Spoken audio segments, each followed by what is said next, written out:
Olá, meu nome é Eurinícia Amorim e eu vou apresentar uma aula para vocês sobre vírus.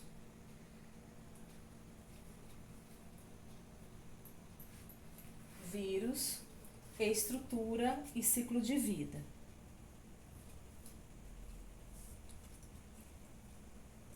Os vírus, eles são organismos simples, mas eles são material de muitos estudos e discussão dentro do meio científico, a respeito de se eles são ou não são seres vivos. Essa discussão, ela existe há muito tempo e ela está longe de se chegar a um consenso, porque alguns afirmam que para ser considerado um organismo vivo, o vírus ele deve apresentar organização celular, atividade metabólica, porém ele não apresenta essas características. Outros dizem também que é necessário que ele tenha, que não é necessário que ele tenha célula, mas que ele possa apresentar um material genético capaz de gerar descendentes. E também tem aqueles que defendem que o vírus é um organismo vivo, e eles afirmam que ele é extremamente eficiente, com simplicidade estrutural, porém com grande capacidade de replicação. A estrutura dos vírus.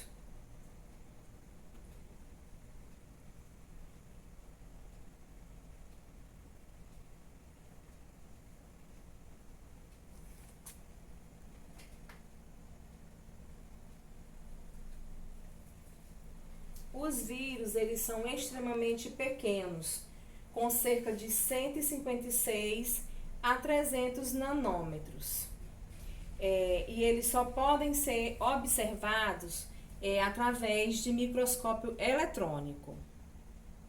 Eles apresentam uma organização estrutural bastante simples, sendo constituídos basicamente por um envoltório proteico, que é chamado de capsídio, que são formados por subunidades proteicas denominadas capsômeros, que envolve seu material genético,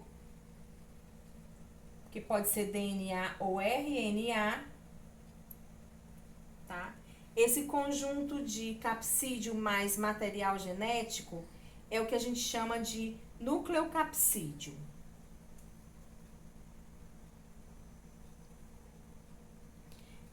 Alguns vírus, denominados envelopados, utilizam parte da membrana da célula hospedeira para recobrir a parte externa do capsídio. O envelope, ele pode ser composto de uma bicamada fosfolipídica. A membrana lipídica, ou envelope viral, origina-se da membrana plasmática e de organoides membranosos da célula hospedeira e localiza-se externamente ao capsídio. Junto ao envelope são encontradas as proteínas que auxiliam na ancoragem do vírus na célula e aumentam a interação entre eles. Aqui nós temos a estrutura básica do vírus influenza, esse modelo que temos aqui, que ele é causador da gripe em humanos.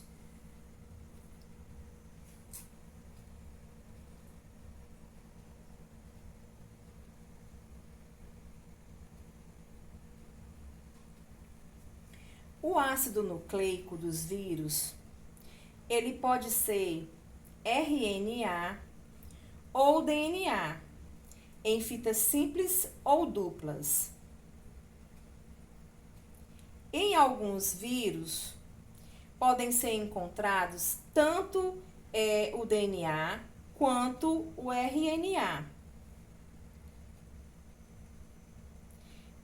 São considerados parasitas intracelulares obrigatórios, por só conseguirem se multiplicar no interior de células vivas, pois não apresentam metabolismo próprio. Eles se adaptam para utilizar o metabolismo de outro ser vivo, causando-lhe prejuízos. E fora das células, os vírus eles não manifestam atividade vital. Por quê? Porque eles não dispõem de organoides citoplasmáticos para desempenhar as atividades como nutrição, respiração, fermentação ou síntese proteica. Eles não sintetizam proteínas porque não possuem ribossomos.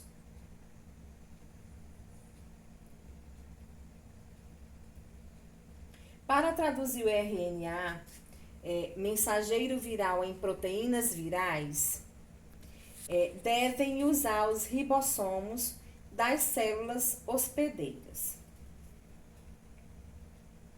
Os vírus, eles são extremamente específicos, uma vez que só infectam a célula hospedeira, que tenha na constituição da sua membrana plasmática as proteínas, as quais possam se ligar ao serem reconhecidos.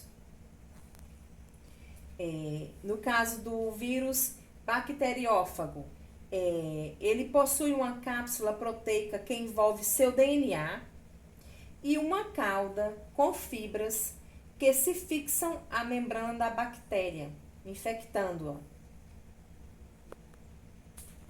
O vírion é uma partícula viral infecciosa e constitui-se de material genético envolto por um capsídeo.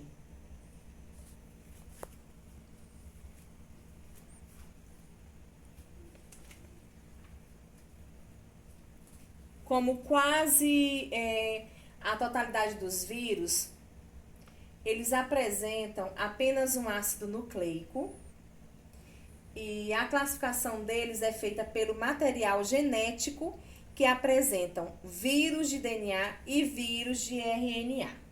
A classificação dos vírus, ela também leva em consideração as seguintes características: se o genoma é de DNA ou de RNA, se o ácido nucleico é de fita simples ou dupla, se a forma do vírus é simples ou complexa,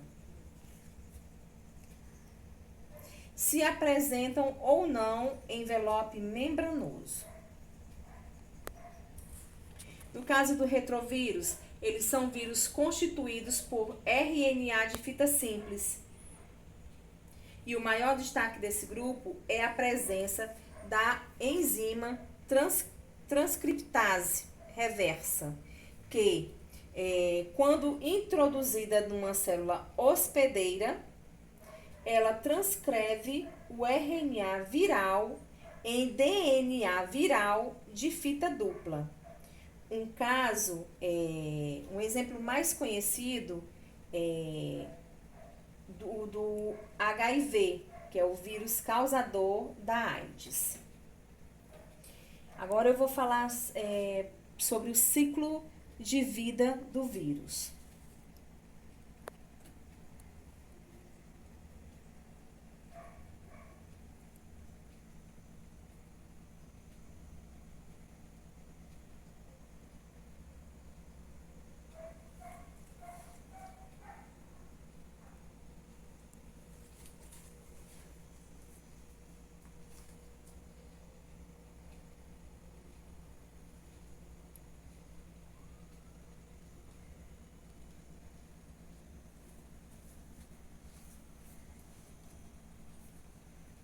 Durante a replicação, os vírus eles podem efetuar dois tipos de ciclos de vida, que é o ciclo lítico e o ciclo lisogênico. No ciclo lítico, existem vírus que penetram inteiros na célula hospedeira.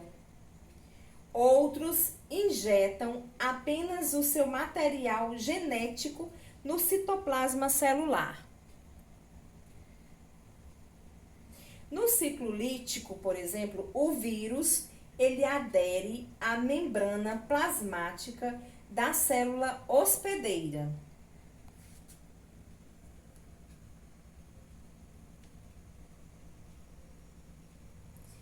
E pode penetrá-la das duas formas descritas anteriormente.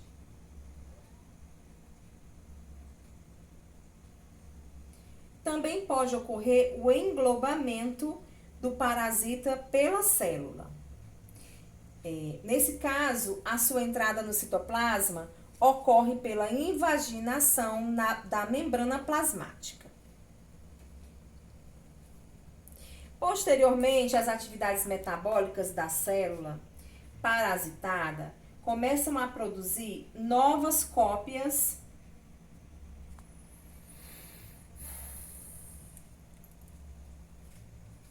do ácido nucleico viral. Quem faz esse processo de replicação são as enzimas que seriam utilizadas na replicação do material genético da célula hospedeira.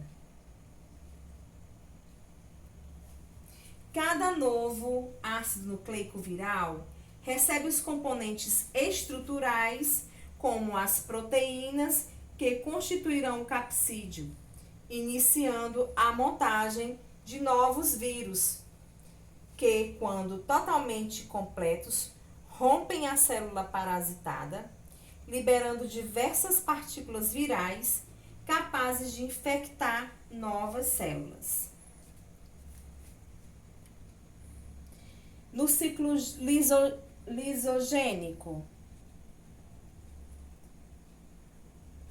em vez de o ácido nucleico ser replicado, imediatamente, após a sua penetração no citoplasma celular,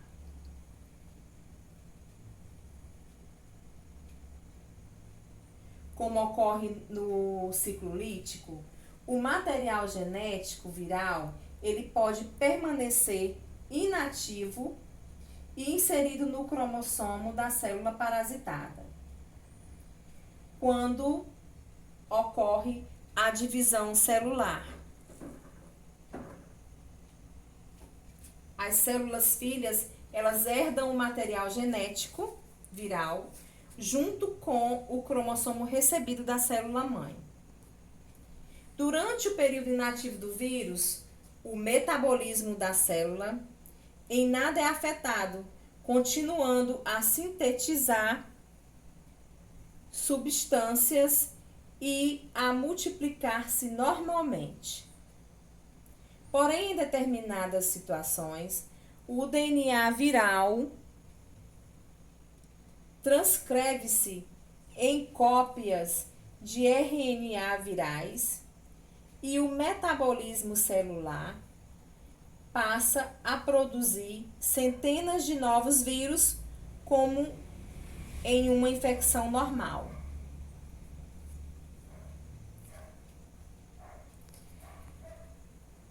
No ciclo lisogênico, não existe ruptura da célula hospedeira, como ocorre no ciclo lítico. O vírus do HIV e o vírus da herpes, por exemplo, realizam em seu ciclo de vida o ciclo lisogênico, sendo as infecções causadas por eles mais difíceis de serem curadas do que infecções provocadas por vírus que realizam o ciclo lítico. E o que são viroides? Viroides, elas são pequenos segmentos de RNA de cadeia simples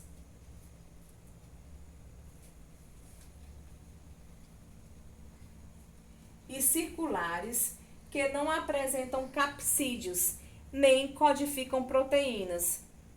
Elas ficam alojadas no núcleo das células infectadas e aí se reproduzem.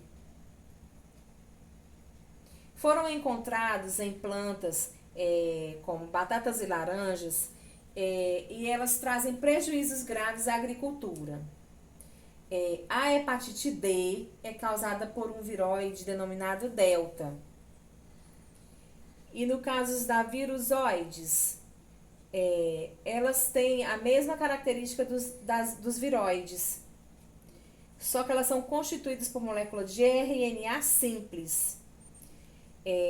Porém, precisam de um vírus para se propagarem. Trazem graves prejuízos ao cultivo de batata e laranja. Até agora foram encontrados somente em vegetais, mas acredita-se que existe também em animais.